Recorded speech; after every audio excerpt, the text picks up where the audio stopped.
this is a this is an unconventional stream. It's not a community forum. It's not a round table. I guess it's a special event, kind of like when we had a holiday event in December. Well, so we have some news to share. I mentioned a few days ago that Wugash and I are departing from the Institute, and there have been some kind of discussions behind the scenes.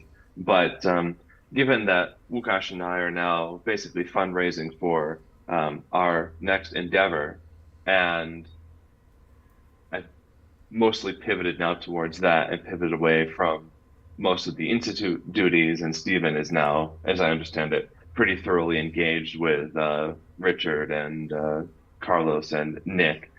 It's it's about time for me to go. So today's my last day as CEO of Wolfram Institute. It also happens to be Lukash's last day as a research fellow. So we thought that we would get together and, well, I don't know, at least sit here awkwardly one more time. Maybe reminisce or reflect or something. Um, I don't have much of a speech planned, and I don't want to ruin this meeting by like speaking like for the next 10 minutes or something. I have reflections and there are things to be said, but maybe we'll just start by saying this is like we're just taking an opportunity to gather and maybe, I'll just say one thing, which is,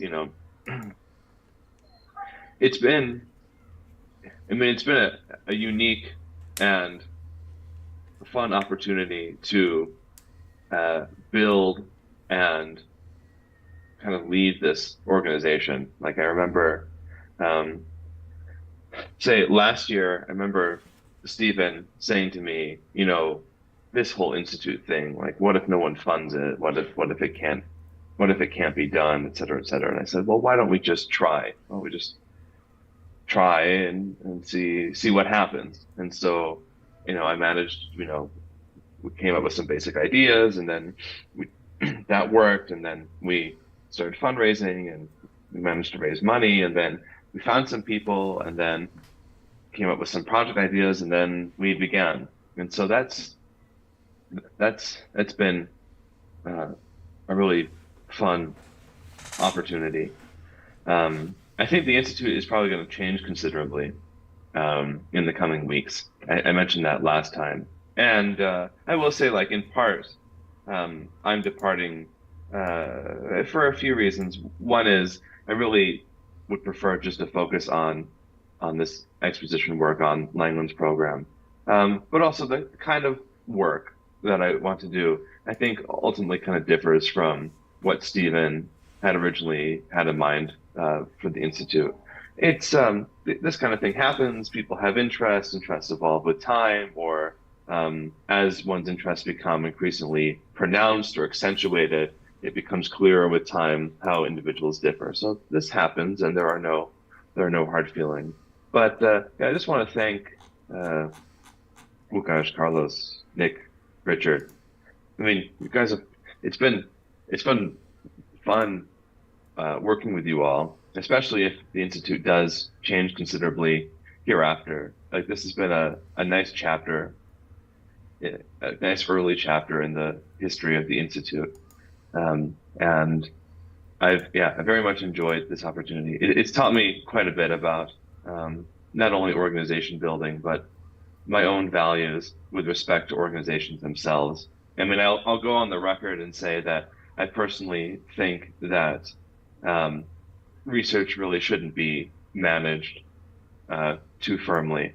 And that was a practice that I really came to adopt as CEO. I kind of actually felt with time that the best way to be a CEO of a research organization is just to like encourage projects and do research oneself and be as anti-authoritarian as possible. It really came to be my own approach to things, and that's my kind of appetite for organizations remains, and I will continue to.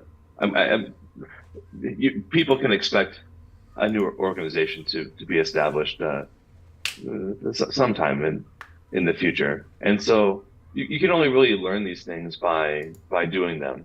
And so I'd just like to thank everyone here for one, giving Institute a chance, giving me a chance, and working with me and working amongst yourselves as this has evolved. I mean, my views have become more pronounced with time. I've tried different things. We failed in some respects. We succeeded in certain respects.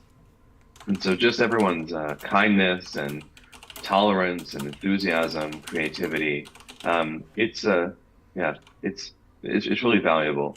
I mean, it's hard to think counterfactually, but we could have had a much worse team with much more drama and less trust and more. But everyone here is quite mature and really bright, and so it's been yeah, it's been really fun. So this has been this has been a very valuable experience for me, and I don't know, maybe part of this sounds cliche, but this, I won't forget everything that I've learned during this time, and I'm really grateful to all of you for being um, a part of that experience, and hopefully a part of future experiences. I mean, it's not as though I'm disappearing or being disappeared or something. Like we'll all still stay in contact.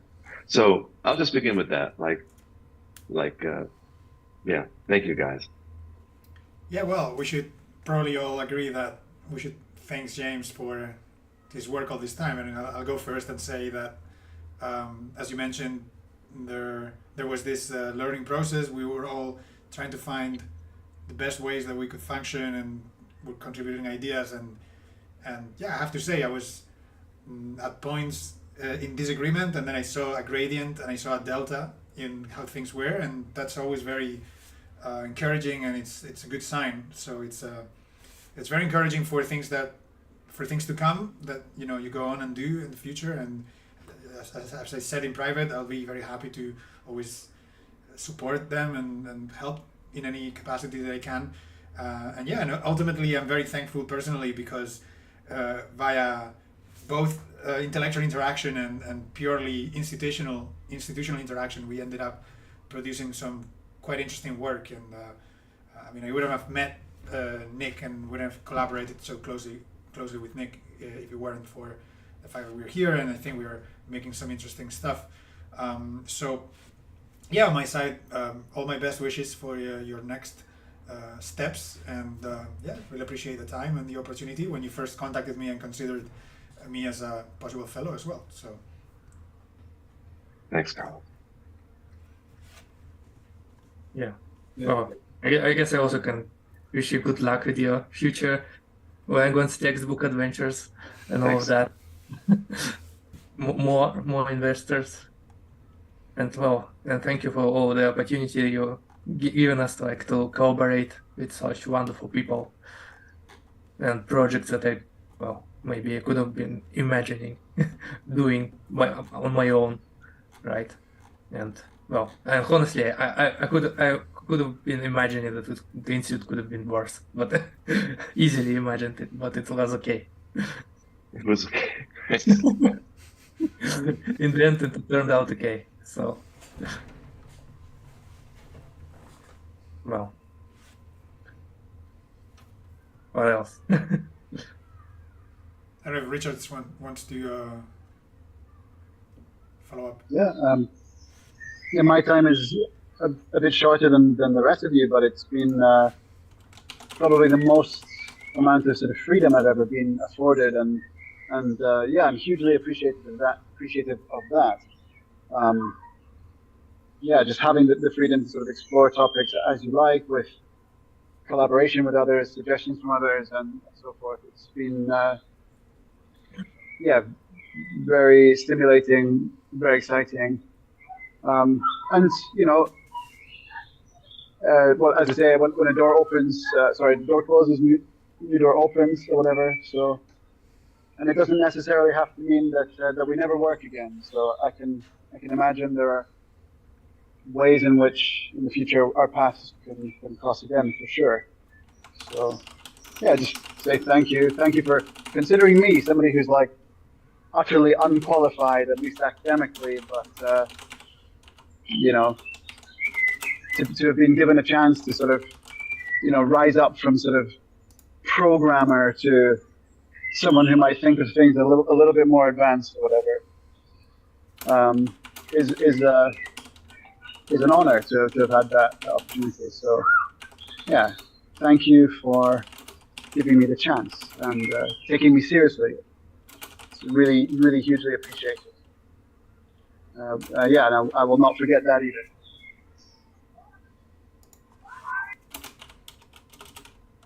Yeah, it was a pleasure to work at the institute. And I remember when we were discussing me joining at the beginning. I got this information that we will be working on Langland's program, and I just thought, who's more insane, like James for proposing it or me for for like, accepting it because I was about to do it. And yeah, but like I heard before about Langland's conjectures where I started working, and usually there's like some kind of legend. There's some kind of legend to it. That it's complicated. It's very hard. Yeah, but as we started learning, we struggled in the beginning because we tried to apply this multi-computational approach. I remember, and like it is something that doesn't really fit to Langland. So Langland doesn't really fit to this multi-computational approach or whatever the institute will be doing. So yeah, we learned a lot, and I think it's time to embark on another journey. Yeah. Thank you, Paul.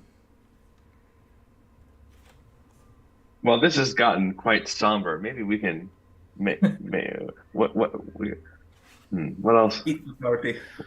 Well, I tried to What go else can we hopeful do? message.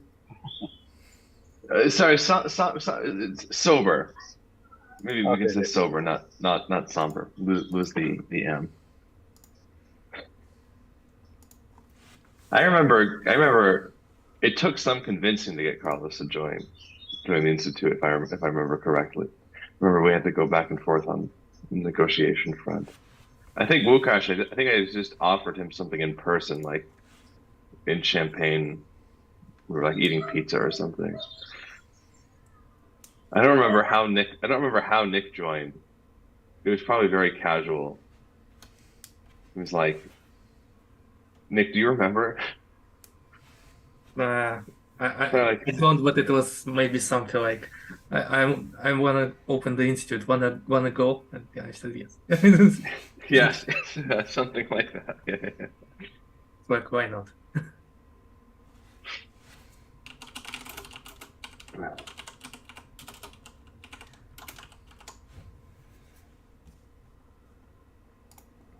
So maybe you want to say some things about your future, or how would you want to spend this time? Well, yeah, we can say some things about that. Um, I mean, Lucas what? did say that there will be a speech by him. I think that was the speech, man. I think that was the speech. It's the longest duration of time Lukaz has ever spoken during one of these streams. So count your blessings. Well, but I'm wondering if there's anything else to say about the institute or anything like before we go. I'm not sure.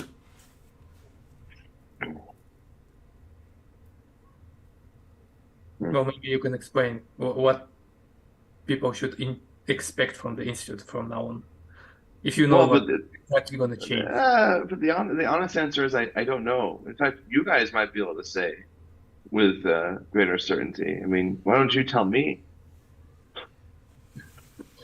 Well, we can speculate a little bit. How Yeah, many sure. how many more streams or less streams you're gonna do, and how they gonna how they gonna go? Yeah. How many times Steven gonna join us? Things Yeah, like that. that's a good variable to speculate on. Or we gonna join the Wolfram research streams instead? Just Well, I Well, don't. I'm not. This is not my call, but I'm just guessing that in terms of viewership alone, for reasons of viewership alone, I won't be surprised if the Wolfram Institute streams just become like a kind of a feature on the Wolfram channel, just because then those streams will get like hundreds of views each time. So Yeah.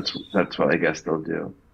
I think the But yeah, working sessions was a good format for the physics project. So, like Wolfram Institute working sessions would be good because already there have been some interesting topics generated and approaches. So, yeah. yes, that's what I'm guessing will probably be done. I mean, I imagine if you're, there will be periods where Stephen's working on a blog post that has nothing to do with the Institute, and then it's a different story. But if you're working with him on something specific, you probably have streams like in the middle of the day, and yeah, I imagine the number of streams with Stephen will increase significantly. I imagine. It won't be constant, but there'll be like periods of pretty intense activity where you're having streams quite often, I imagine. But why don't you guys? Yeah, what I mean, it's not for me to say or Lukaz to say it at this point, and this is still an institute stream. So yeah, why don't we hear a little bit about what's what's coming next? Well, I don't have the information, so I can't really tell. Well, but you've had some meetings with Stephen, right? Maybe you guys have more information. I haven't. I've met with Steven once. So I can maybe I can announce one thing that is likely to happen, which is something that was actually announced already by us before I met with Steven, which was some kind of regular educational content, expository educational content, some sort of lecture series like type of content. So yeah, do expect that from me in particular if I remain at the institute in the next few months, which I'm likely to do, I guess. That will be one thing that will happen probably. What do you say, Nick? No, just those birds are so loud. Oh yeah. Oh, sorry. It's like Oh, thank you. Yeah, tell me. I mean, Zoom obviously thinks that's human voice because it's pretty good at filtering out everything else. Yes. Sorry about that. I'll mute until I. Zoom is recognizing cognitive capacity of the sound source. That's what Zoom is So it's doing. weird because like birds are sort of like narrow bands and speech isn't. So that's kind of weird. Yeah. Well, Nick, what were you saying? well, I can say that we also been meeting. I can say something about what the future project may come, what kind of projects. It's like LLM related projects, stable diffusion related projects. Basically neural network, because Steven is now very interested in the neural networks and how they work. Yeah, it's like how you can, I don't know, some weird experiments on doing brain damage to neural networks. Yeah, I've been like killing stable diffusion in like 1,000 different ways and looking at what it does, and it's interesting. It does some very unexpected things. But what are the actual research goals besides just kind of dissecting Like a blog. these Yeah. models? But like what in terms of say pure research, let's say, and maybe it's really ultimately applied research. But what is the actual question that you guys want to answer? He has this sort of alien minds concept he wants to explore, and sort of through the vehicle of these models, and I suppose that they also fit into the attempting to explain something sort of limits its expressive power. That the fact that you cannot really formally explain what it does is sort of what gives it its unpredictable abilities. So I think that's something to explore within the context of sort of neurally inspired computation. That's my take on it. And then That also, sounds like new kind of science, but yeah, for it's like alien minds. yeah, we're gonna throw away.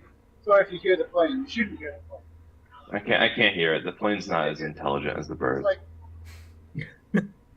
I can. I'm waiting for Lukaz. It's British Airways. Anyway, it's like we're going to throw away cellular automata and start exploring sort of parameter space. And he did call it Rulio space at one point. He made an analogy between, and I've also made that analogy. I don't know how strong it is. How you could discuss. Like as you change the weights in a network, are you changing the entries on a Turing machine tape? Is it equivalent? Probably. Yeah, I think so. So. You could think of it as some kind of continuous Rulio space thing, which actually sort of links to the project that we were doing, James. So I don't see it as like a giant leap into the unknown. I think there is a kind of a network of these ideas and how they link up. I don't know anything about LLMs. I know basically absolutely nothing.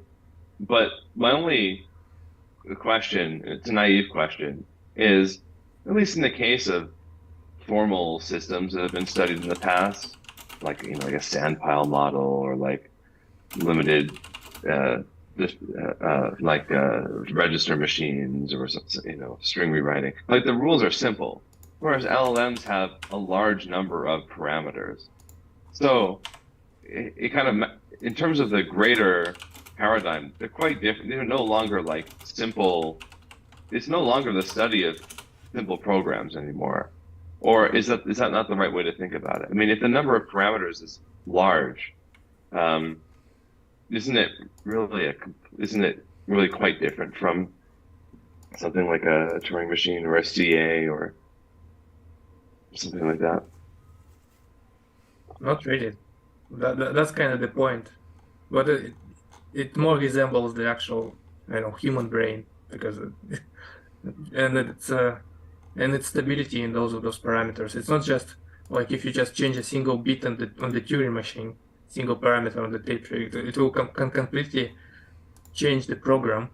Even though when you perturb your neural network weights, it can still do something useful. It might even change too much, like from the initial parameter space, so it can still work very nicely, right? So it's kind of stable to this kind of perturbation to weights and numerical values and so on. So it's definitely not just a simple rule anymore. But what behavior can one describe of this kind of models? Maybe it's still unclear. It's like people, of course, doing some research on very good research on how to understand what actual architecture means. Because architecture is not just random stuff. There's some motivation about any kind of blocks and skip connections and even transformer and attention. There's always some kind of motivation how it works. But when you put it all together, it becomes very complicated. So maybe some new kind of science experiments on top of this is useful.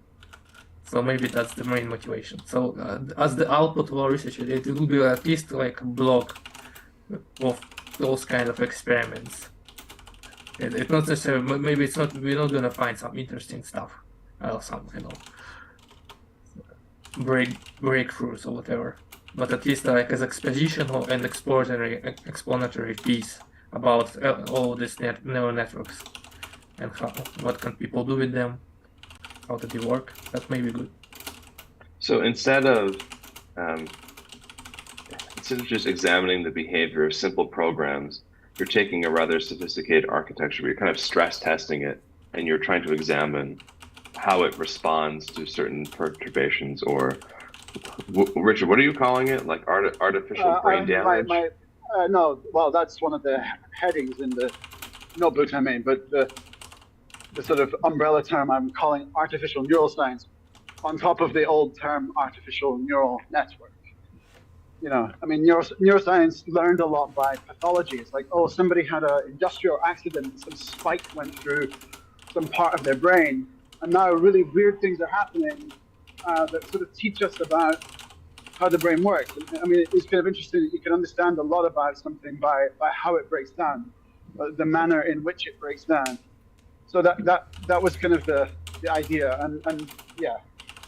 And Yes, what we're doing is we've come up with but there are no medical ethics at the moment, so you can be the kind of neuroscientist who basically just destroys your I wonder if like in 100 years people will look back at this as like barbarism. It's like the early humans experimented with AIs by tormenting them. We estimate that 1 billion AIs were wrongfully tortured and tormented in the US alone. Let me put it this way. I'll just put it this way. We are just putting all the right pieces of the puzzle so that the plot of the Matrix comes true. I mean, it's kind of okay if they suffer, because eventually all suffering comes to an end. So it's all good, even if they do suffer, even if we end up suffering, which we invariably will, it's okay, because one day it all comes to a nice, peaceful end. Or maybe it's not the end. Maybe it's we go around again. Who knows? Yes, maybe it's the beginning of enlightenment, right? Yeah, maybe we ride along for the next eon of the next universe, and some little things manage to cross over and influence the next one. And somehow, I don't know. Anyway, sorry. So look, what was I saying? Yeah, we've come up with like a range of destructive operations, like remove a block, remove some sort of set of parameters, start messing around with latent vectors to see what it does. I mean, exactly. It's more empirical than sort of really scientific. I mean, there's like, what's the hypothesis? What are we trying to?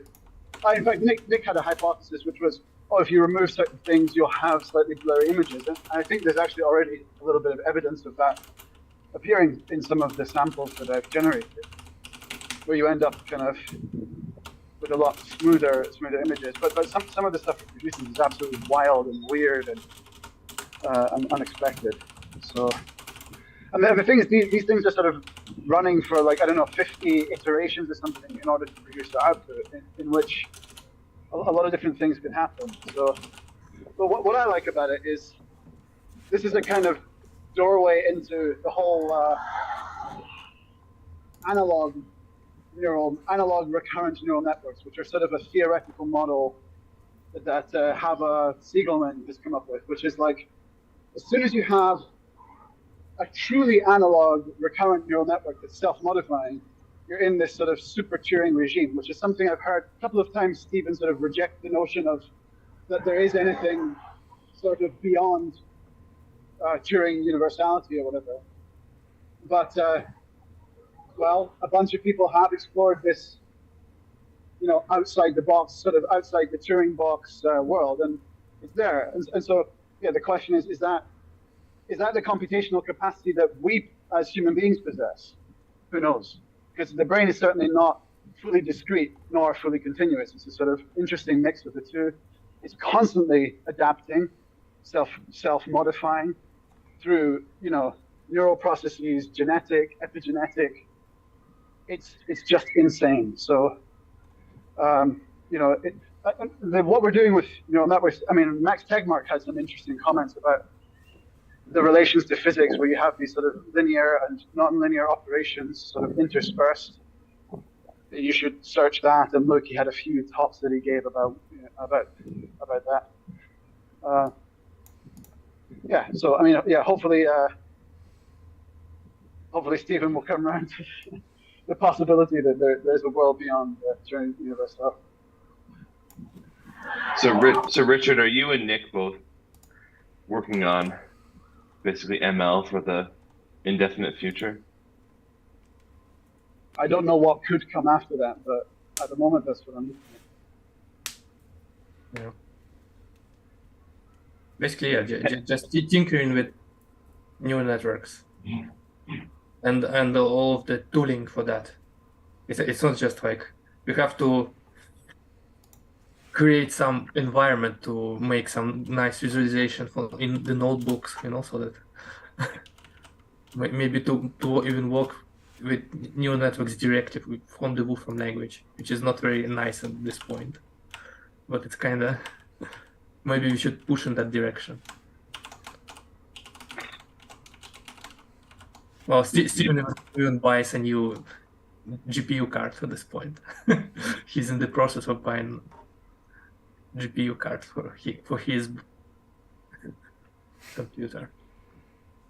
Yeah, contributing to the Turn him into a NVIDIA gamer. stonks. Yeah. Team Green. Team Green's winning.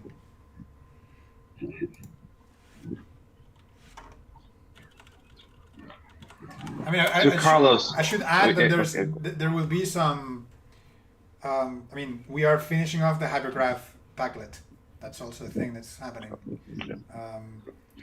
We hopefully quite soon will have a kind of a end state of the packlet, which will realize this vision that we've discussed a few times of what if we had some kind of computational blackboard that could encompass many different formal systems under the same sort of support substrate, and will give us the computational tools to compare them. So obviously this will be just the tools, not the actual work that was projected.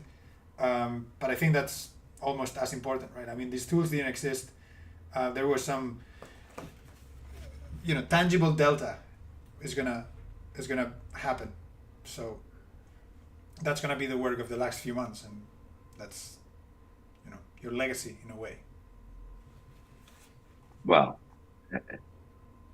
or the legacy of your leadership in a way. it's the legacy of really the great work that you and Nick have been doing. I'm glad to hear that that's not that's not going to simply cease abruptly.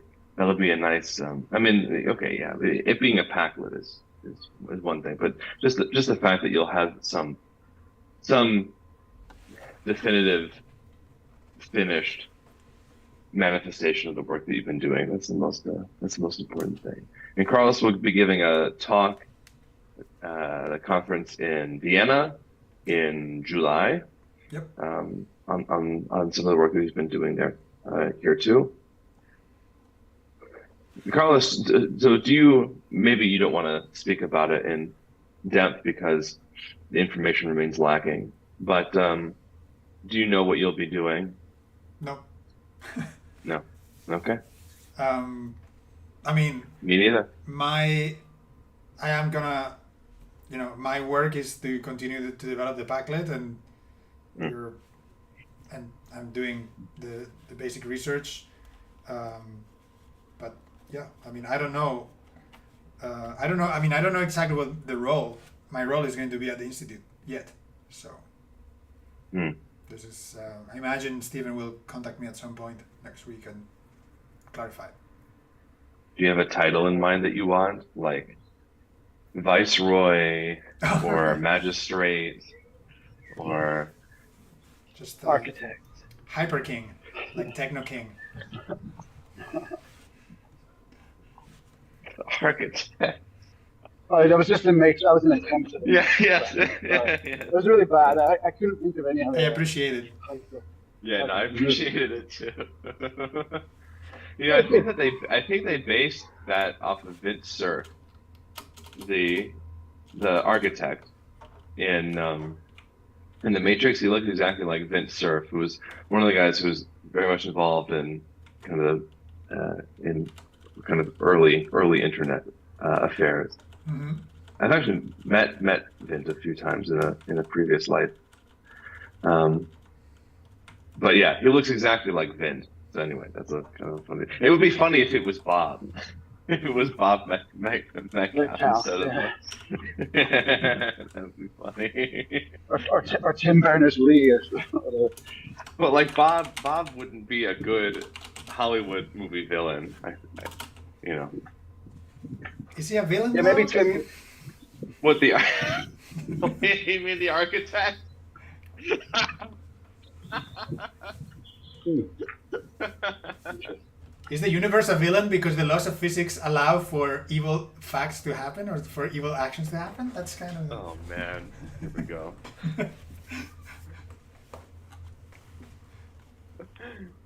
I'm not that. I'll just I'm not blame- even that into the Matrix lore or anything. It's just. But I've been endowed with this fandom persona, and I totally embrace it.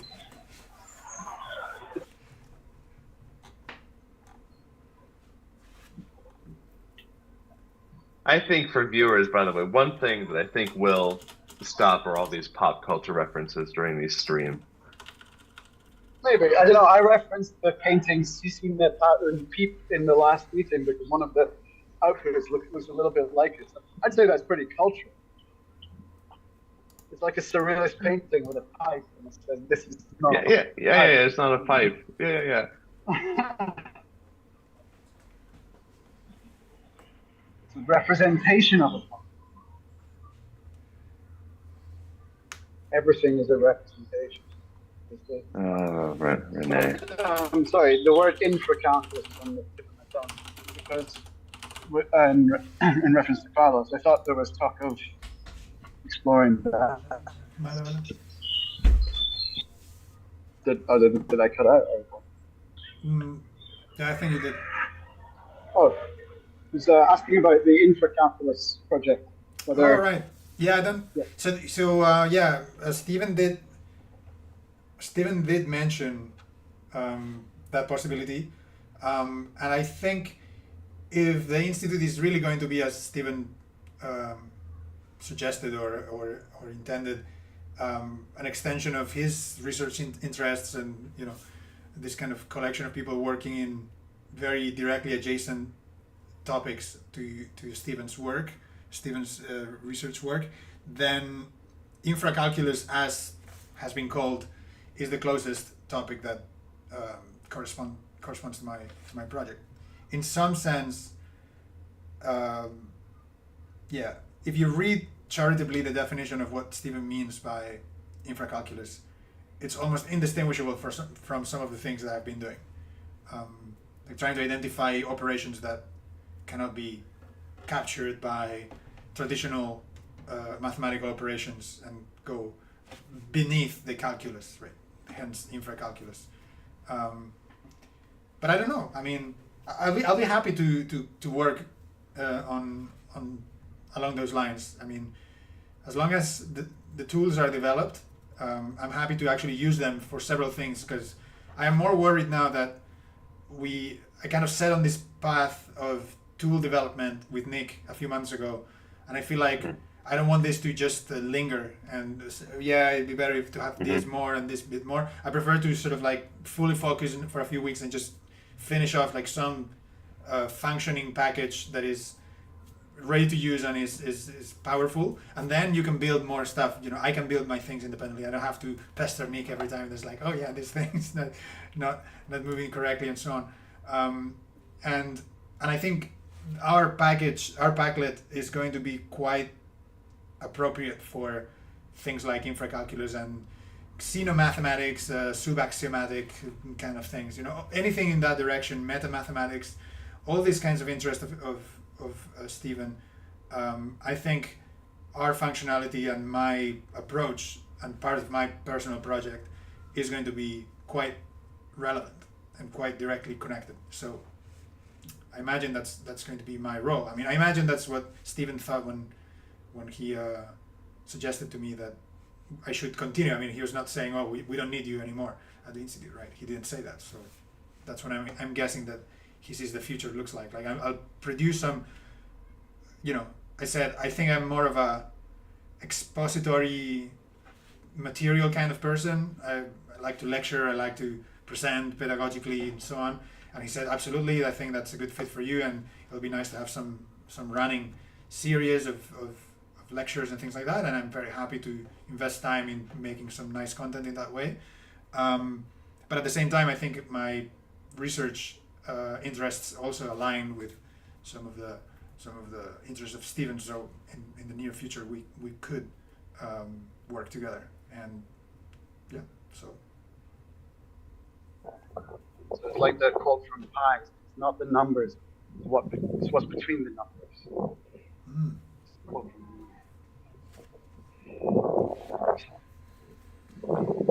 I know that exact scene. I've seen that film. What movie? What movie again? I missed the movie. Pi. Oh, Pi. Pi. It's not the numbers. Aronofsky. What's between the numbers? Essentially. I don't know. He's trying to say it's more complicated than what meets the eye. There's things hidden beneath, the mathematics, or between the mathematics.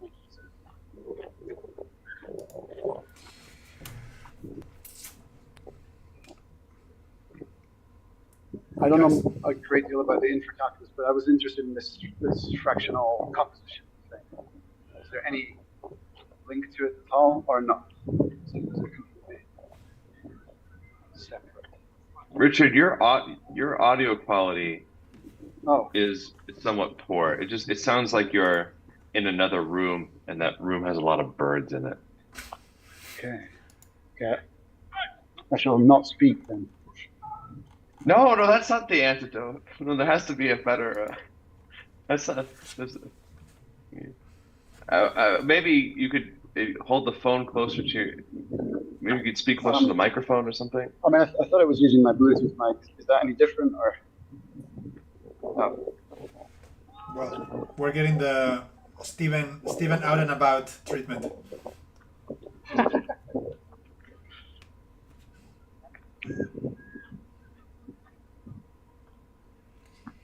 Well, it was just a question about if there is a link from infracalculus to the fractional composition thing.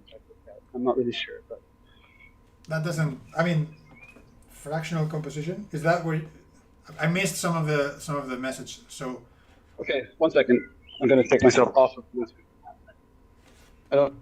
Is this any better? Oh yeah. Right. Better Maybe. or worse? Yeah, better. Yeah.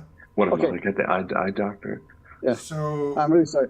So it was like because you had related at some point sort of matrices and matrix multiplication to sort of graph operations, and at one point when I was looking at fractional composition, you had this matrix of various different derivatives and Taylor series terms. So it's a matrix where in one dimension it's like the Taylor series terms, in the other dimension it's derivatives of the function, and when you sort of exponentiate this by some real number, you get essentially kind of like a fractional composition operator. And so so you're sort of you're sort of raising this matrix to some power. And so I wondered if there was a kind of graphical way of looking at it. Wait. So let me get this straight. So you're saying that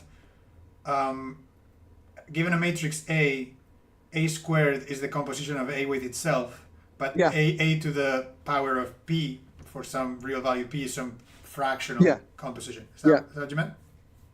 Yeah, that's a kind of continuous time composition, essentially. Right. No. I definitely see some potential. I don't know exactly how it would work, but I definitely see some. Actually, that's in itself it's an interesting consideration in itself, because you could, I mean, you can write out a finite formula for A squared, like we have, like for matrix multiplication. You can write one for A, or identity on A, or A cubed, but you can't write a explicit formula for A to the 1/2, right? Or A to the 3/2 between squared and cubed. So, or I guess, what should it say? Like 4/3 or whatever. So, because you can't write an explicit formula, this is actually, it's kind of enticing to think, can I get that from just a rewrite procedure? Because we know that there are many more rewrite operations than algebraically closed operations, right? So it's a very valid question, actually. Thanks for that comment, because it's an interesting point.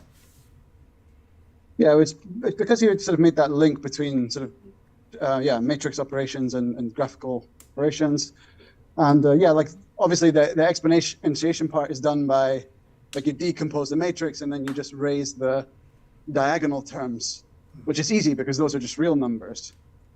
But I mean, you can also do I mean, that's a way of computing it, but formally you can just do a limit, right? It's like Yeah. any extension. It's like any function extension. You can just apply it to the matrix, to any algebra, in fact. So you have an algebra, so you just apply it.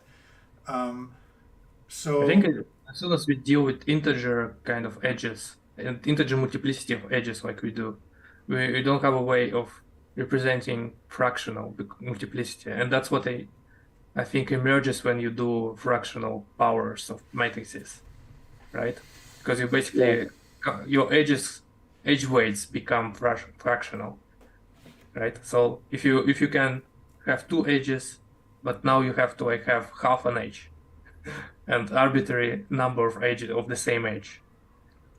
So it's not no longer an no, integer. I agree. However, no, but my question, I agree, but I think my point is more like maybe not capturing the exact operation, because obviously to do the exact operation you have to work over R, or is Q enough? Wait. You have to work over R. That's the whole point, right? You have to work over some Dedekind completion, or Cauchy sequence completion of Q, right? Because that's the whole point. But that's not so much what I'm saying, because I don't want to leave the realm of discrete, right?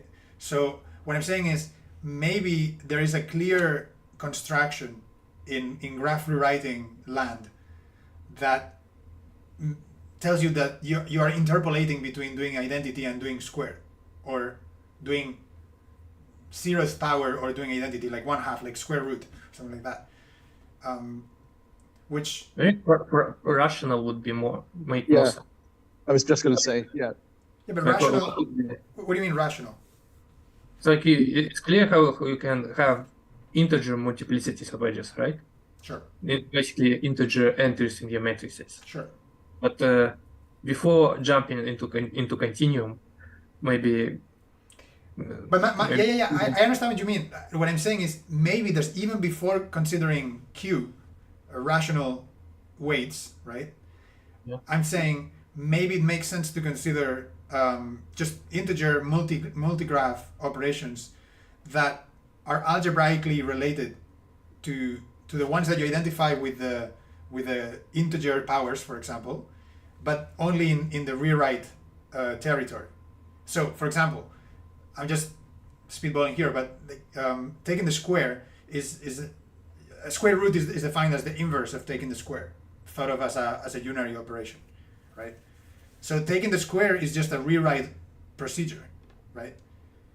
So if you can imagine a family, because it's going to be a family, I'm sure, a family of rewrite procedures that somehow reverse what this rewrite procedure does, that's a candidate for a square root, right?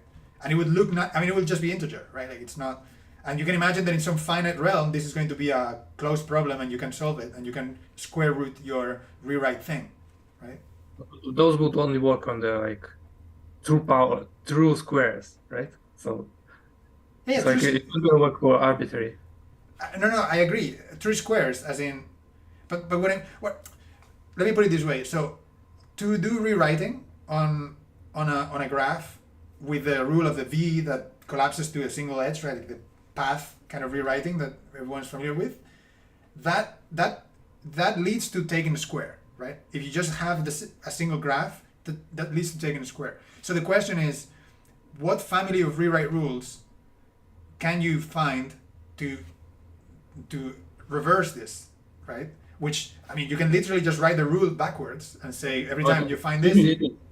That usually is, but the question is there a rule that applies to every hypergraph, and it rewrites it into an actual representation of a hypergraph with some fractional things in it, or even imaginary, because if you take in square roots, it usually have to do some multi-value. I think we are, when I'm saying square root, I think I'm miscommunicating, because I don't mean square root of real numbers. I mean the inverse of taking the algebraic square, which is that you'll end up increasing the dimension of your matrix.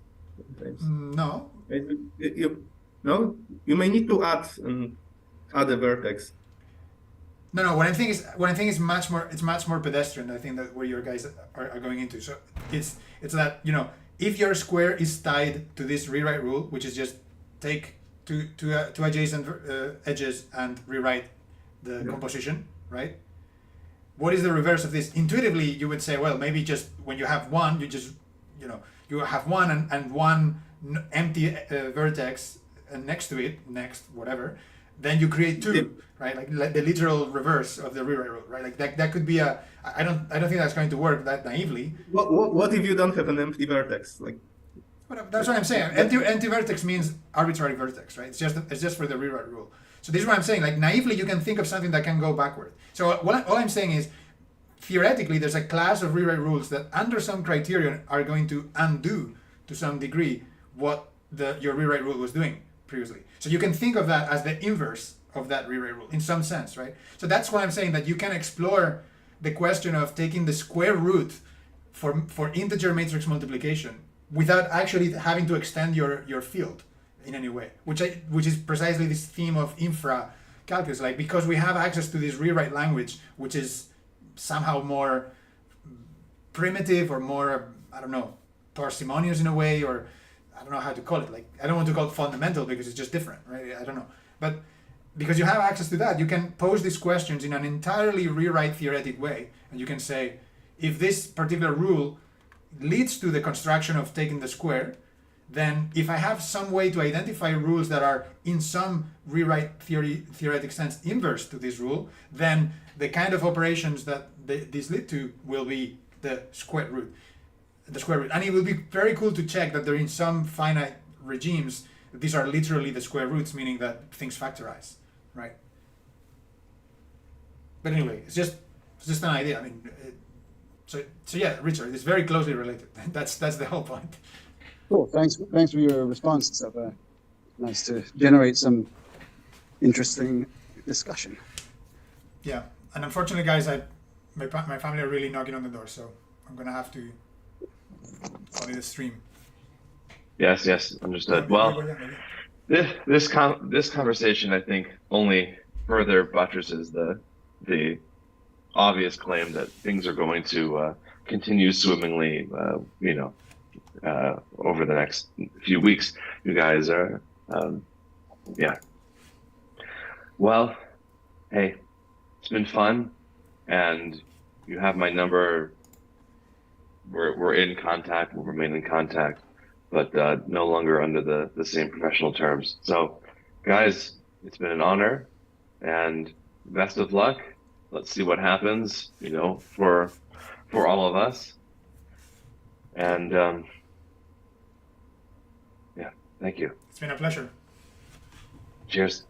Thanks, James. Thanks.